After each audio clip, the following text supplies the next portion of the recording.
আসসালামু আলাইকুম, সবাইকে 2021 সালের শুভ নববর্ষ। আশা করছি সবাই অনেক ভালো আছো।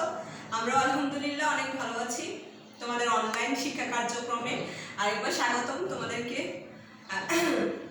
নতুন বই পেয়েছো তো না? আর নতুন বই পেয়ে কি করছো? বাসায় শুধু ছবি দেখছো? আসলে আমরা যখন আগে নতুন বই পেতাম, আমি বইয়ের সবগুলো ছবি দেখে দেখে শেষ করে ফেলতাম, বিশেষ করে বাংলা বইয়ের। আর আমার মনে হয় বাচ্চারা ছবির সাথে একটু কথা বলে। তোমরা কথা বলছো তো?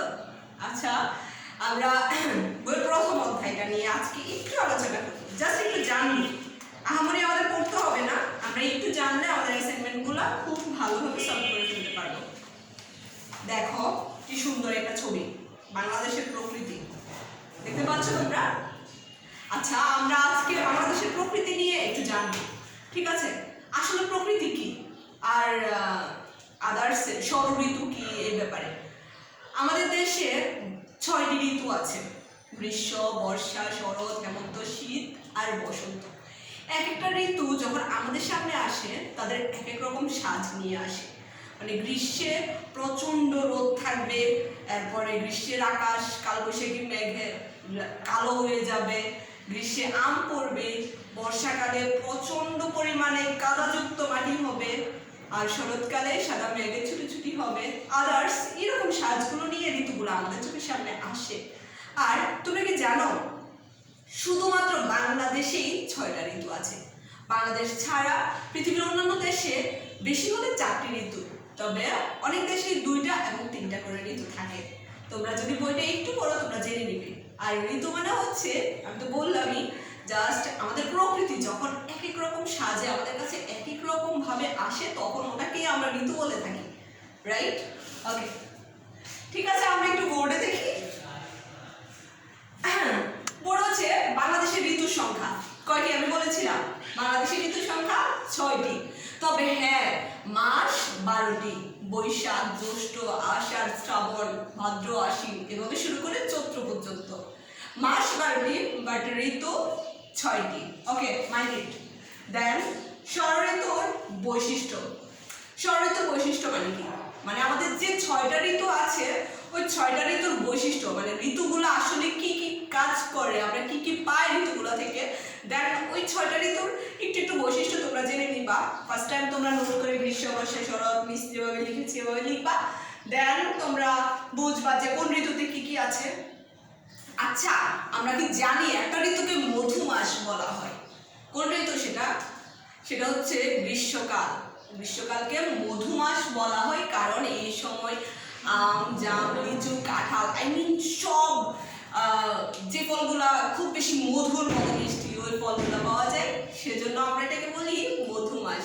ওকে ওকে, আমরা আজকে শিখে গেলাম এই সময় সবচেয়ে বেশি ফল পাওয়া যায়।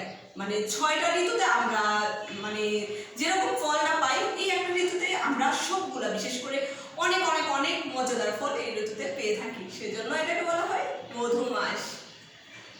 আচ্ছা, বর্ষাকাল। বর্ষাকালে বড় বড় ফোঁটায় ইলশে গুড়ি বৃষ্টি হয়। ইলশে গুড়ি কি? ইলিশ মাছ গুড়ি না, ইলশে গুড়ি মানে হচ্ছে বড় বড় ফোঁটায় যখন বৃষ্টি হয় তখন ওটাকে বলা হয় ইলশে গুড়ি বৃষ্টি, আর এটা হয় বর্ষাকালে। ওকে, ডান, আমরা শিখে ফেললাম। আর শরৎকালে কি হয়? কাশফুল ফোটে, আর আকাশে সাদা মেঘের ছুটোছুটি লুকোচুরি যেতে শুরু হয় শরৎকাল। তোমরা ইমাজিন করো, আসলে শরৎকাল অনেক সুন্দর, সারাদিন আকাশে সাদা মেঘের ছুটোছুটি হয়। ওকে, মনে করতে পারছো তো? এছাড়া তখন কাশফুল ফোটে নদীর পাড়ে বা খালি জায়গা যেখানে আমরা তাকাই দেখবো অনেক বেশি কাশফুল থাকে, আর প্রকৃতি তখন অনেক সুন্দর অন্যরকম একটা সাজে সজ্জিত হয়। দেন হেমন্তকাল। হেমন্তকালে কি হয়? কি হয় বলতো? পৌষ পার্বণে পিঠা খেতে বসে খুশিতে বিষম খেয়ে আরো উল্লাস বাড়িয়েছে মনে মায়ের বকুনি খেয়ে। তোমরা কি কবিতাটা জানো? এই কবিতাটা হেমন্তকাল নিয়ে লেখা। ওকে, তখন ঘরে ঘরে নবান্ন উৎসব শুরু হয়। নবান্ন উৎসব কি? ধান কাটার উৎসব। তোমরা গ্রামে গিয়েছো? তখন গ্রামে মানে শীত আসার পূর্বে যেরকম একটা ধান কাটে, কৃষকের মুখে হাসি, কিষানের মুখে হাসি, ঘরে ঘরে ধান কাটার যে ধুম লাগে, সেটাই হচ্ছে হচ্ছে নবান্ন উৎসব। ওকে, নবান্ন উৎসবের পরে ঘরে ঘরে পিঠাপুলির আয়োজন করা হয়। মানে তখন প্রকৃতি অন্যরকম আরেকটা সাজে সজ্জিত হয়, চারদিকে পাকা ধানের গন্ধ, ওয়াও কি মধুর গন্ধ। আশা করছি তোমরা পেয়েছো আর তোমরা খুব উপলব্ধি করে থাকবে। ওকে, নাম্বার 5 হচ্ছে শীতকাল। আচ্ছা শীতকাল কি এখন কোন ঋতু বলো তো? তোয়ালে পরে, সরি তোয়ালে না, মিস শাল পরে আছি, আদার সোয়েটার পরে আছি, মনে হচ্ছে এখনই শীতকাল।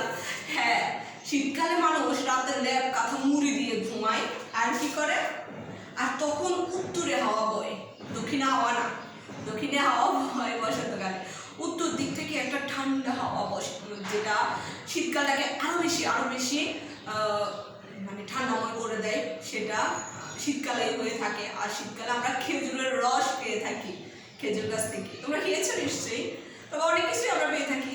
তবে যারা গ্রামে বৃদ্ধ, মানে বয়স বেশি হয়ে যায়, তাদের খুব বেশি কষ্ট হয়, তখন তাদের হাড় কাঁপানো শীতে তাদের দিকে তাকানোই যায় না। অনেক জায়গায় আবার আমরা আগুন পোহানোর দৃশ্য দেখে থাকবো। ঠিক আছে, তোমরা দেখে থাকছো? ওকে, ডান। এরপর সর্বশেষ আসে বসন্তকাল। বসন্তকালে কি হয়? বসন্তকালকে বলা হয় ঋতুর রাজ বসন্ত। জানো তোমরা সেটা? কারণ তখন গাছে গাছে সবুজ পাতা জেগে ওঠে। কি হয়? গাছে গাছে সবুজ পাতা, সবাই ফুলের মুকুট মাথায় দিয়ে পয়লা বসন্ত পালন করে। তোমরা দেখে থাকবে গাছে গাছে কৃষ্ণচূড়া ফুল ফোটে, পলাশ ফুল, ডালিয়া ফুল, আরো রক্তলাল যে ফুলগুলা, ওগুলো আমরা বেশিরভাগ বসন্তকালেই দেখে থাকি। তোমরাও দেখবা।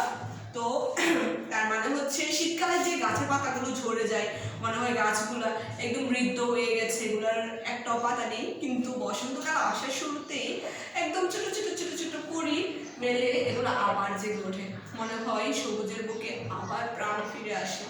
সেজন্য বসন্তকালকে বলা হয় ঋতুর রাজ। ওকে, ডান। তাহলে আমরা কি শিখলাম? আমরা বাংলাদেশের প্রকৃতি সম্পর্কে অল্প একটু করে জানলাম। আর আমরা বই থেকে বাকিটা জেনে নিব। আর আমরা অনেক বেশি ফিল করব। তোমরা যখনই যাই পড়ো, ইমাজিন করবা আর ফিল করবা। আমার মনে হয় যখন তুমি ফিল করে পড়বা, তখন ওই পড়াটা অনেক বেশি মনে থাকবে। এটা করতে হবে না যে আমাকে গলাধকরণ করতেই হবে, আমাকে মানে খেতে ইচ্ছে করে না তারপরও খাবো, তখন কিন্তু বমি চলে আসে, এরকম না।